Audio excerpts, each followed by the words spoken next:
The trial of 9 Al Jazeera journalists is set to begin in Cairo on Thursday. Peter Greste, Mohammed, Fahmy and Mohamed have been in prison for 53 days. 6 other staff will be tried in absentia. They've been charged with having links to a terrorist organization and spreading false news. Al Jazeera rejects all the charges and continues to demand the unconditional release of its staff. Mohammed Adow reports.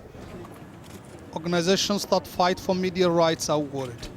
They say the charges against Al Jazeera journalists mark an escalation in the Egyptian government's campaign against media. This is where Mohammed, Fahmy, Mohamed and Peter Greste are being held, the Torah prison just outside Cairo. They have been in detention for nearly 2 months, a long wait for their families. Our first hope is, unrealistic as this might sound, that they are acquitted on the first day. The next best thing would be that there isn't a long adjournment.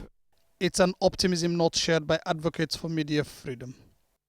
We just got the information that the agreed accreditation rules for foreign journalists and for journalists to be able to attend a trial on Thursday for Al Jazeera's journalists has changed, and that the place for this for the trial also has changed, and that doesn't sound really positive for this court hearing and for the coming development for freedom of information in Egypt.